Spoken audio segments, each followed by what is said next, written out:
Shalom teman-teman. Nah, sebentar lagi kita akan mengikuti ibadah streaming online Youth GWS Bethlehem. Sama-sama kita mau siapkan hati dan pikiran kita untuk sungguh-sungguh datang kepada Tuhan. Kita siapkan seluruh kehidupan kita di saat ini. Kita mau masuk dalam Roh Kudusnya Tuhan kita.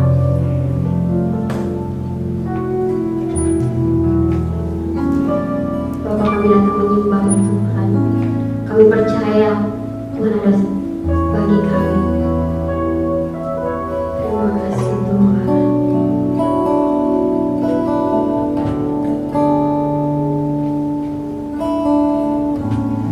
Bapakku datang menyembahku di sini. Ku percaya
ada Bapa. Di saat ini Tuhan kami akan memulai ibadah kami Tuhan. Kami percaya Tuhan, di mana saja kami berada Tuhan, Engkau pun ada bersama dengan kami Bapa. Di saat ini kami akan memulai ibadah kami Tuhan. Berkati dari awal pertengahan hingga berakhirnya Tuhan. Mau jadi di dalam nama-Mu Bapa. Terima kasih Tuhan, kami berdoa haleluya. Amin. Amin. Shalom teman-teman. Shalom. Semuanya di rumah pada sehat-sehat kan?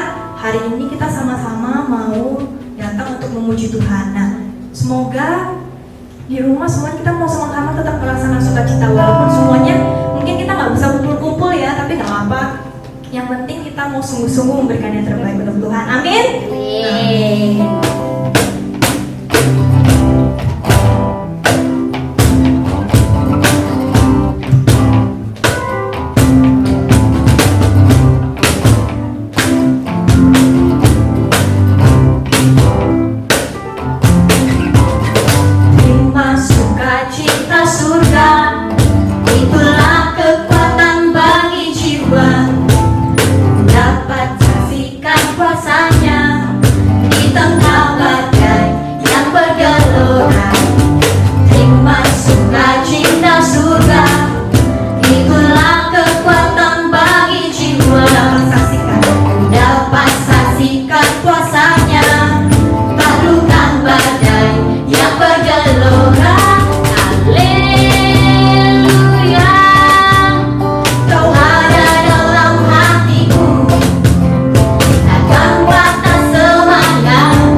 Dari pulau-pulau, lembah-lembah,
Tuhan,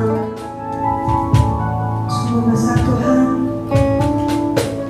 Artikan dan bagi setiap kami ya Bapa, kalau kami boleh ada hingga saat ini Tuhan. Kami percaya Tuhan semua hanya karena kebaikan daripada-Mu. Oleh karena itu Tuhan, biarlah dimanapun kami berada Tuhan, kami boleh selalu Tuhan memuji dan memuliakan nama-Mu. Biarlah apa yang kami berikan Tuhan boleh menyenangkan hati-Mu Tuhan, pujian dari hati kami ya Bapa. Terima kasih Tuhan. Kalau sebentar kami akan mendengarkan firman Tuhan, biarlah Engkau yang memberkati setiap kami. Tolong kami Tuhan, sehingga kami boleh sungguh Tuhan untuk mendengarkan firman-Mu Tuhan.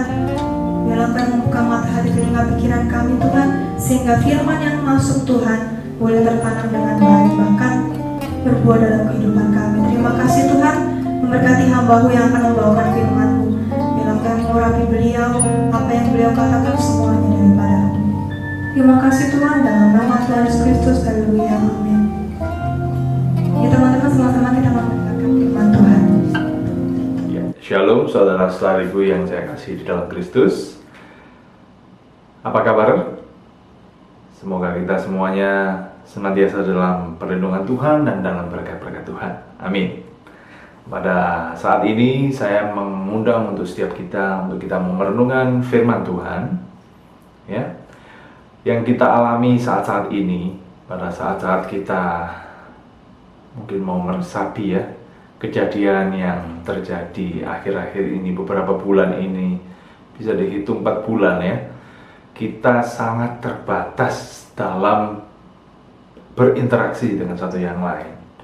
Kita sangat dibatasi kegiatan sosial kita. Kita tidak bisa beribadah seperti dahulu kala. Kita tidak bisa bertemu kawan kita, mungkin saudara kita, keluarga kita seperti dahulu. Kita mungkin mau berlibur juga lebih susah, banyak protokol yang harus kita taati seperti itu. Nah, akibatnya yang terjadi adalah kehidupan kita, porsi kehidupan kita, waktu kita banyak sekali dihabiskan di dunia maya atau melalui internet, handphone kita, media sosial yang kita miliki. Kita melakukan banyak sekali interaksi-interaksi di sana. Kita mungkin berselancar di dunia maya, mencari informasi, mencari hiburan ya. Karena kita banyak di rumah, tentunya kita mencari banyak hiburan, kita ya mencari pelarian seperti itu. Namun sayangnya banyak informasi yang ada di dunia maya itu sayangnya tidak semuanya merupakan kebenaran. Dan harus kita akui, cenderung banyak sekali informasi yang beredar di luar sana itu kerap kali meresahkan dan menyimpang. Kita sebagai orang Kristen memiliki pondasi nilai yang jelas, yaitu firman Tuhan yang bisa senantiasa kita baca, kita renungkan, yaitu melalui Alkitab. Namun berapa banyak dari kita yang setia di dalam merenungkan firman Tuhan? Nah, oleh karena itu, di situasi yang seperti ini, kita dituntut untuk kita bisa itu mampu, teman-teman, untuk kita itu bisa menyaring begitu banyak informasi yang masuk, untuk kita bisa menyaringnya mana yang sesuai dengan kebenaran firman dan mana yang tidak, seperti itu. Nah, oleh karena itu, sekarang saya mau mengajak teman-teman untuk ya kita mau merenung, kita mau berpikir lebih dalam. Kehidupan kita di saat-saat seperti ini, apa yang harus kita lakukan? Apa yang dikatakan oleh firman Tuhan, apa yang dikatakan oleh Alkitab mengenai hal-hal yang harus kita lakukan, dan pedoman-pedoman apa yang diberikan oleh Alkitab di dalam kita menjalani hidup kita keseharian setiap hari di situasi-situasi saat seperti ini. Nah, kalau kita mau melihat di kolom komentar mungkin di media sosial kita, atau mungkin kita lihat di berita-berita online, lalu kita mungkin bisa juga melihat di Google, begitu banyak orang yang mungkin memberikan komentar, ya, baik di Instagram mungkin, di Facebook, atau di YouTube, Twitter, juga bisa reply begitu ya. Banyak sekali hal-hal yang cenderung negatif, teman-teman. Mungkin banyak yang membuli satu dengan yang lainnya. Dan yang mau saya soroti juga adalah tidak terbatas sampai di sana. Namun banyak sekali informasi yang dibagikan melalui media sosial tersebut adalah suatu kebohongan. Sesuatu hal yang terlihat seperti kebenaran, namun tidak benar. Itu menyimpang. Paul Joseph Goebbels itu adalah Menteri Penerangan dan Menteri Propaganda Nazi. Jadi salah satu menterinya Adolf Hitler, yang teman-teman mungkin semuanya sudah tahu ya. Nah, beliau ini memiliki suatu konsep pemikiran yang cukup terkenal, yang bisa kita cari juga, yang bisa kita temukan juga di internet, yaitu konsep Argentum ad nauseam. Argentum ad nauseam, atau disebut juga dengan teori Big Lie Theory atau teori kebohongan besar, yang mana teori ini menyebutkan bahwa kita terus saja melakukan kebohongan-kebohongan yang diulang terus-menerus sedemikian rupa di dalam banyak waktu dan di dalam banyak media, baik media baca, media dengar, seperti itu. Hingga kemudian kebohongan-kebohongan itu akan dianggap suatu kebenaran oleh orang-orang yang menerimanya. Seperti itu. Nah, kembali lagi dengan bahasan kita. Mungkin media sosial, mungkin internet mengajarkan banyak dari kita hal-hal yang terlihat baik. Mungkin di sana seringkali saya juga sendiri yang menemukan, teman-teman ya, bahwa kita tuh harus mengandalkan kekuatan kita sendiri. Tidak akan ada orang yang peduli dengan kita selain diri kita sendiri. Kita harus percaya kepada diri kita sendiri. Kita harus kerja keras, dan kita harus fokus pada hasil. Kelihatannya benar tapi kurang tepat. Karena apa? Karena hal-hal ini cenderung membuat kita untuk menghalalkan segala cara. Yang penting kita mencapai tujuan kita. Nah, ini adalah hal yang sangat berbahaya kalau kita tidak memiliki dan filter, dan kita tidak bisa menyaringnya sesuai dengan kebenaran firman Tuhan yang ada di dalam Alkitab. Oke, kita masuk ke dalam inti khotbah pada saat ini. Apa kata Alkitab? Kalau kita buka di Yeremia pasal 17 ayat 5, saya akan buka Yeremia 17 ayat 5.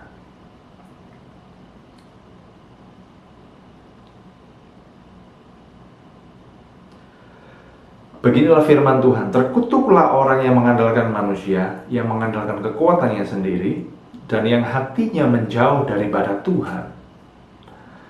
Firman Tuhan berkata bahwa jangan andalkan dirimu sendiri.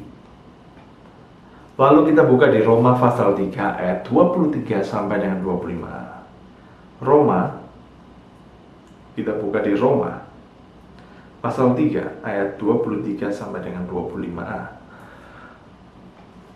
Karena semua orang telah berbuat dosa dan telah kehilangan kemuliaan Allah, dan oleh kasih karunia telah dibenarkan dengan cuma-cuma karena penebusan dalam Kristus Yesus. Kristus Yesus telah ditentukan Allah menjadi jalan pendamaian karena iman dalam darahnya. Firman Tuhan berkata bahwa kita ini adalah milik Tuhan, yang telah ditebus oleh Kristus dengan darahnya yang mahal, dengan nyawanya. Oleh karena itu, sudah sepatutnya hidup kita itu senantiasa bergantung kepada Kristus, kepada Tuhan Yesus, Sang Penebus kita, pemilik hidup kita. Maka teori-teori dunia yang mengatakan bahwa kita harus mengandalkan kekuatan kita sendiri, itu sudah dipatahkan oleh firman Tuhan di dalam Yeremia pasal 17 ayat yang kelima tadi. Dan juga di Roma pasal 3 ayat 23 sampai 25a bahwa kita ini adalah milik Tuhan. Karena itu kita tidak boleh mengandalkan kekuatan kita sendiri, namun kita mengandalkan kekuatan Tuhan. Hidup kita sepenuhnya melekat dan bergantung kepada Tuhan. Karena hidup kita ini milik Kristus. Dan yang ketiga kita buka di Efesus pasal 5 ayat 1 sama yang kedua. Efesus pasal yang kelima ayat 1 dan 2. Sebab itu jadilah penurut-penurut Allah seperti anak-anak yang kekasih, dan hiduplah di dalam kasih sebagaimana Kristus Yesus juga telah mengasihi kamu dan telah menyerahkan dirinya untuk kita sebagai persembahan dan korban yang harum bagi Allah. Karena kita ini adalah milik Tuhan, maka sepatutnya juga kita hidup di dalam kasih, menjadi anak-anak yang penurut terhadap firman Tuhan, yang mengandalkan Tuhan senantiasa, yang tidak mengandalkan kekuatan kita sendiri. Karena itu saya sampai kepada kesimpulannya ya. Kesimpulan yang pertama adalah bahwa kita ini di dalam situasi yang terjadi sekarang ini, di dalam dunia yang terjadi, yang mau tidak mau harus kita jalani, yang tidak mungkin kita hindari. Kita harus hidup bijak sesuai dengan firman Tuhan. Hidup kita harus senantiasa sesuai dengan firman Tuhan. Yang kedua, hidup kita senantiasa mengandalkan Tuhan, tidak meninggalkan persekutuan dengan Tuhan. Jangan meninggalkan saat teduh kita membaca firman Tuhan, jangan meninggalkan saat-saat doa kepada Tuhan, karena itulah yang memberikan kekuatan kepada kita. Teman-teman sadar nggak sih, mungkin 3 bulan atau 4 bulan ini kita tidak beribadah, maksudnya tidak bersekutu bersama di dalam gereja, hidup kita rasanya, jangan sebut kita, mungkin saya bisa sebut diri saya sendiri, sedikit mengalami kekeringan, pasti. Karena itu pentingnya untuk kita senantiasa membaca firman Tuhan. Membaca firman Tuhan. Dan tidak melupakan apa yang dikatakan oleh Tuhan di dalam hidup kita tentang nilai diri kita, bahwa kita adalah milik Tuhan, hidup kita berharga. Jangan pernah lupakan itu. Mungkin saat-saat ini adalah saat-saat yang membuat kita tertekan. Mungkin keluarga kita mengalami goncangan, baik ekonomi. Mungkin kita merasa sumpek di rumah. Mungkin kita tertekan dengan situasi yang ada. Kita menerima berita-berita yang negatif mengenai pandemi ini, COVID ini, korban berjalan semakin banyak. Mungkin ada tetangga kita yang begitu dekat rasanya dengan kita, terjangkit dengan virus ini, yang membuat hati kita menjadi semakin deg-degan gitu, yang membuat kita menjadi semakin tegang, rasanya kok maut ini begitu dekat gitu ya. Oleh karena itu kita harus, yang kedua adalah tidak meninggalkan persekutuan dalam Tuhan. Dan yang terakhir, yang ketiga adalah kita harus senantiasa mengingat bahwa Dia adalah Bapa kita, Bapa yang baik, yang bertanggung jawab. Dia ada di pihak kita dan Dia setia. Saya ulangi sekali lagi teman-teman ya. Kesimpulannya adalah kita harus hidup bijak sesuai dengan firman Tuhan. Yang kedua, kita tidak meninggalkan persekutuan kita dengan Tuhan melalui saat teduh, membaca firman, dan kita berdoa. Dan yang ketiga, yang terakhir, kita harus mengingat siapa Dia. Dia adalah Bapa kita yang baik, Bapa yang setia, Bapa yang bertanggung jawab. Andalkan Tuhan. Jangan andalkan kekuatan kita sendiri. Jangan pernah mengandalkan hikmat kepintaran kita sendiri. Jangan pernah mengandalkan materi yang kita miliki, kekayaan yang kita miliki. Jangan mengandalkan mungkin koneksi yang kita miliki, networking yang kita miliki. Jangan pernah mengandalkan semuanya itu, karena semuanya itu adalah fana. Tapi andalkan Tuhan, karena di dalam Dialah kita menemukan segalanya. Kita menemukan kehidupan kita. Dan seperti yang dikatakan dalam Ratapan 3 ayat yang 22 sampai 23, tak berkesudahan kasih setia Tuhan, tak habis-habisnya rahmat-Nya, selalu baru setiap hari, besar kesetiaan-Nya. Andalkan Tuhan Yesus senantiasa di dalam hidupmu. Ingatlah kasih-Nya setiap hari, dan bagilah kasih Kristus di dalam kehidupanmu terhadap orang lain, terhadap keluargamu, terhadap teman-temanmu. terhadap siapapun yang kita kenal. Tuhan Yesus memberkati kita. Shalom. Terima kasih untuk teman-teman yang sudah mengikuti ibadah streaming pada hari ini.